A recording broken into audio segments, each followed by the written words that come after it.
जिसमें mixed constants, मतलब less than type के भी हैं और ग्रेटर देन टाइप के भी हैं, मिक्स्ड हैं। ऐसे क्वेश्चंस में कैसे आपका फिजिबल रीजन क्रिएट होता है, मेन यहाँ डिस्कस हमको यही करना है। तो करते हैं इसी काम को। पहले कोऑर्डिनेट्स फाइंड करते हैं, वही for each equation. For equation 1, पहली इक्वेशन के लिए अब x1 इक्वल्स टू 0 रखेंगे। आप डायरेक्ट कोऑर्डिनेट्स दे रहा हूँ, लेकिन आप लोग वैसे ही करिए जैसे मैं शुरुआत से बता रहा हूँ आपको।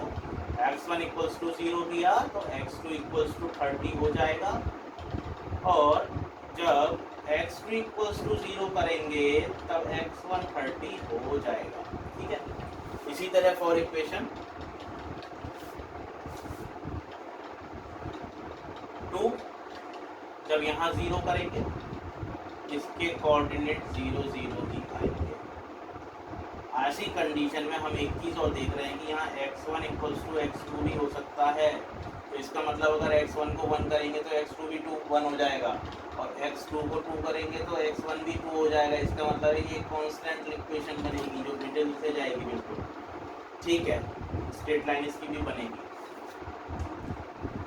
x2 for equation 3, x2 equals to 3, इसका मतलब कोऑर्डिनेट बनेगा 0,3। For equation 4, x1 equals to 20, इसका मतलब कोऑर्डिनेट बनेगा 20,0।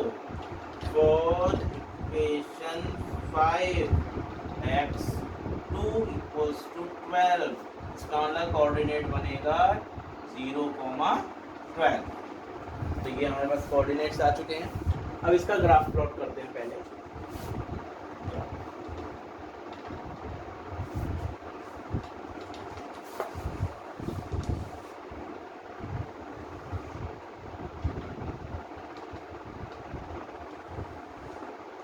हियर x1 x2, और हम ये देख रहे हैं यहाँ पे दोनों का 30 तक जा रहा है, तो हम थोड़ा ज़्यादा 5 का गैप लेके चलते हैं।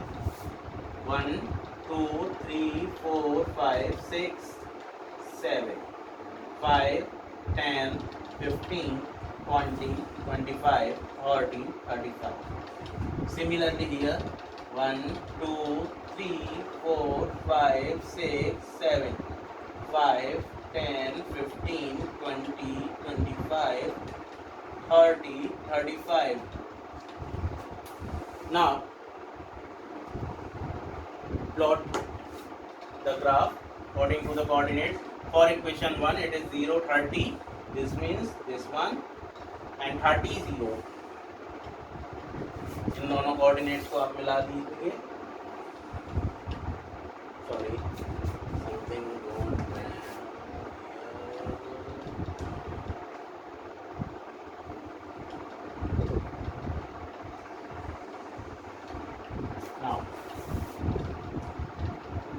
मैंने कहा यहाँ पर x1 इक्वल टू x2 हो रहा है, तो ये जब x1 5 होगा तब x2 भी 5 हो जाएगा। जब x2 10 होगा तो x1 भी 10 हो जाएगा। इसका मतलब है ये कुछ पॉइंट इस तरीके से जाएगा, बिल्कुल मिडिल में ये लाइन रहेगी। ये थी इक्वेशन 1 और ये थी इक्वेशन 2, दोनों इक्वेशन हो गई। इसके बाद इक्वेशन 3 के लिए 0 3 कह रहा है, 0 3, इसका मतलब यहाँ यहाँ क्या होगा, ये स्ट्रेट लाइन हो जाएगी, क्योंकि दूसरा कोई भी आपके पास कोऑर्डिनेट नहीं है। Straight line 0 3,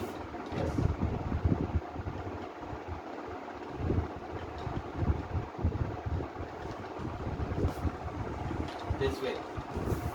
Next 20 0, 20 0 is here and it will go in this way.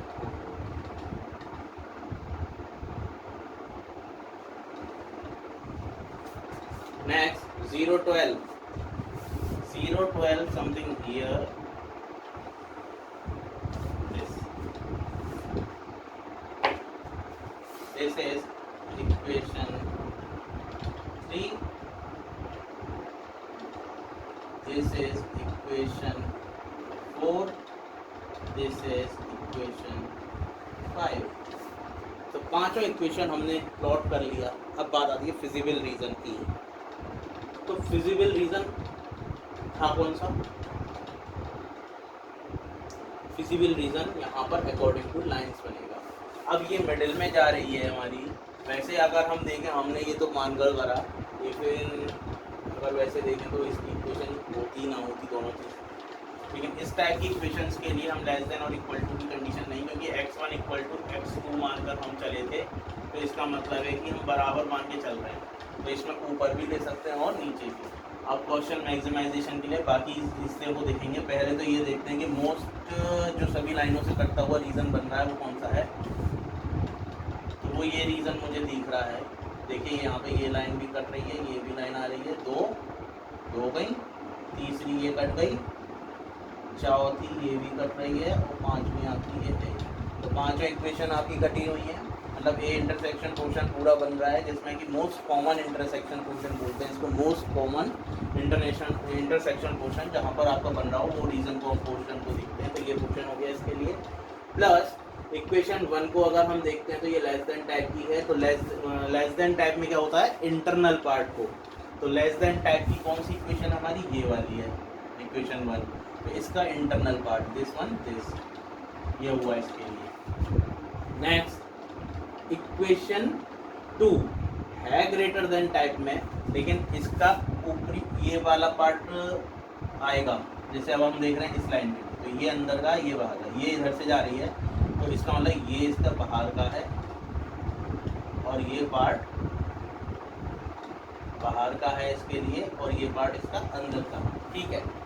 इसके बाद x2 भी ग्रेटर देन टाइप की, तो x2 ये थर्ड इक्वेशन का भी बाहर का पार्ट। तो थर्ड इक्वेशन कौन सी है आपकी? ये वाली। तो ये वाला अगर पोर्शन देखें तो ये तो अंदर का होगा इसके लिए, और ये वाला होगा इसका बाहर का पोर्शन, ऊपर का पार्ट। ठीक है। नेक्स्ट ये वाली इक्वेशन लेस देन टाइप में है, तो इसका फोर्थ इक्वेशन, तो इसका अंदर का पार्ट, फोर्थ इक्वेशन का अंदर का पार्ट। तो अंदर का पार्ट इसका ये होगा इंटीरियर पार्ट, वो बाहर का है। ठीक है। Next fifth equation is this one. तो ये ऊपर वाला बाहर का पार्ट और नीचे वाला अंदर। This is the interior part और एक्सटीरियर पार्ट। हम लेस देन टाइप में इंटीरियर पार्ट को लेते हैं और एक्सटीरियर पार्ट में बाहर के पार्ट को लेते हैं, आउटर पार्ट को greater than type. So this is our feasible reason. Again, solution is same. Find the coordinates. अब points क्या बन रहे हैं देखिए। 1 2 3 4 5 5 कोऑर्डिनेट्स हमको मिल रहे हैं। अब इनकी नेमिंग कर दीजिए। ये है A B C D E, 5 coordinates हैं। तो अब हम कहेंगे A B C D E is feasible reason. Now हम यहाँ से थोड़ा सा रब कर लेते हैं।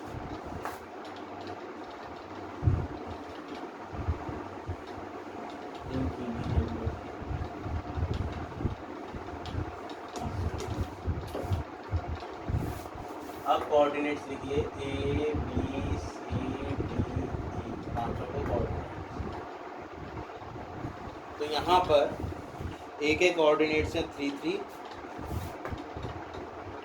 इसके 20, 3 20 10 18 12 and 12 12. See A देखिए कहीं 3 पर लाई कर रहा है, यहाँ भी ये 3 है, यहाँ 3 है। B 20 है और यहाँ 3 है। तो इसी तरीके से हमने देखा कि इनके कोऑर्डिनेट्स क्या हैं। रीड करते हैं हम ग्राफ से ही। तो ये कोऑर्डिनेट क्या बन रहा है? अब यहाँ पर इसका बन रहा है ये 3, 3, इसका बन रहा है 20, 3। अब C के लिए अगर मैं बात करता हूँ तो देखिए C पे 20 ही आ रहा है और यहाँ पर ये समथिंग 10 आ रहा है। हो गया C का। इस तरीके से फाइंड कर लेते हैं हम लोग। अब बात आती है इस z में, ये जो z की इक्वेशन है इसमें हम इसकी इन वैल्यूज़ को पुट कर देंगे। ये डिसीजन वेरिएबल की जो वैल्यूज़ आई हैं उनको यहाँ पुट करेंगे। उसके बाद हमें z की वैल्यूज़ मिलेंगी, तब डिसाइड करेंगे क्या ऑप्टिमल सॉल्यूशन हो।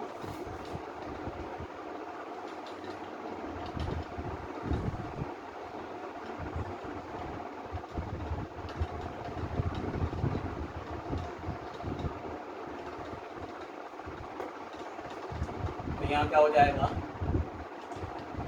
2 into 3 plus 3 into 3, 2 into 20 plus 3 into 3, 2 into 20 plus 3 into 13, sorry 10, 2 into 18 plus 2 3 into 12, 2 into 12 plus 3 into 12। अब ये जो आंसर्स आ रहे हैं वो आ रहे हैं 15, 49, 70, 72 and last one is 60. As we know this question is of maximum time, तो हमें यहाँ पर मैक्सिमाइज वैल्यू देखनी है जो कि हमें मिल रही है ये 72 मैक्सिमम। तो हम कहेंगे hence the optimum solution is x1 equals to 18, x2 equals to 12 and z equals to 70। इस तरीके से इस तरह के क्वेश्चन हम लोग करते हैं। आप लोगों को क्वेश्चंस में फिजिबल रीज़न बनाना बहुत ज़रूरी है और बहुत अच्छी तरह आना चाहिए। देखिए लीनियर प्रोग्रामिंग प्रॉब्लम्स के जब ग्राफिकल मेथड से हम प्रॉब्लम को सॉल्व करते हैं तो कुछ 2-3 पॉइंट्स हैं जिनको आपको हमेशा याद रखना है। सबसे पहला मैथमेटिकल फॉर्मूलेशन बिल्कुल सही होना चाहिए। अगर क्वेश्चन मैथमेटिकल फॉर्म में नहीं है तो उसका मैथमेटिकल फॉर्मूलेशन बिल्कुल सही होना चाहिए। दूसरा पॉइंट, कांस्टेंट की इनइक्वालिटीज़ को प्रॉपर बनाना चाहिए कि वो लेस देन इक्वल टू में बनेगी या greater than equal to. Next, जब आप पॉइंट्स को फाइंड करते हैं, कोऑर्डिनेट्स को फाइंड करते हैं, तब आपको वो मेथड हमने बताया उसको फॉलो ज़रूर करें। उसके बाद ग्राफ प्लॉट करते समय यूज़ करें आप ग्राफ को। मोस्ट प्रोबेबली आप लोग ग्राफ्स को यूज़ कीजिए। देखिए हम यहाँ पर इतना बड़ा ग्राफ नहीं लगा सकते हैं, इसीलिए हमने इसको डायरेक्ट सॉल्यूशन को करा है कि आप लोग कॉपीज़ को डायरेक्ट यूज़ ना करें, ग्राफ पेपर्स को यूज़ करिए, जिससे आपको सही रीडिंग मिलेगा। ये जो पॉइंट्स हैं इनको सही पॉइंट्स आपको मिलेंगे, ए का पॉइंट सही मिलेगा, बी का सही मिलेगा। इस तरीके से जो भी कोऑर्डिनेट्स होंगे वो आपको वैल्यू सही मिलेंगी, और अगर वैल्यू सही मिलेगी तब आप जेड में पुट करेंगे, तब आपको ये फिजिबल सॉल्यूशंस मिल पाएंगे। फिजिबल सॉल्यूशन से आपको बेस्ट निकालना है। अगर मिनिमाइजेशन के लिए है तो मिनिमम वैल्यू, और अगर मैक्सिमाइजेशन के लिए है तो मैक्सिमम वैल्यू को फाइंड कीजिए, उसके कोऑर्डिनेट्स लीजिए। अब इसके बाद मेन है ये फिजिबल रीज़न को बनाना। फिजिबल रीज़न बनाना बहुत ज़रूरी है। सब फिजिबल रीज़न को फाइंड करने के 3 पॉइंट हैं मेन। पहला पॉइंट, आपको मोस्ट कॉमन इंटरसेक्शन पोर्शन को फाइंड करना है। मोस्ट कॉमन इंटरसेक्शन पोर्शन कौन सा है। उसके बाद दूसरी जो मेन पॉइंट है वो ये पता करना है बनाते समय ये इसको कि लेस देन और ग्रेटर देन टाइप की जो कॉन्स्टेंट्स हैं उनका ध्यान रखना कि अगर लेस देन टाइप की है तो इंटरनल पार्ट पे बनेगा फिजिबल रीज़न, उसका इंटरनल पार्ट। जैसे इस इक्वेशन को देख लेते हैं, इसका इंटरनल पार्ट तो इधर था और एक्सटर्नल पार्ट, तो इंटरनल पार्ट को देखा गया। दूसरा, जो less than greater than type की होंगी उनका आउटर साइड में। अब इस इक्वेशन को देखूं तो इसका इंटरनल पार्ट, इक्वेशन 2 के लिए देखूं तो इंटरनल पार्ट तो ये था ऊपर और एक्सटर्नल पार्ट नीचे था इसका, तो ये एक्सटर्नल पार्ट था इसका, इसीलिए ग्रेटर देन होने पर इसका इधर की साइड इसका बना। अगर ये greater than less than type की होती तो इसका ऊपर की तरफ बनता। तो this is the graphical method of एलजीब्रा।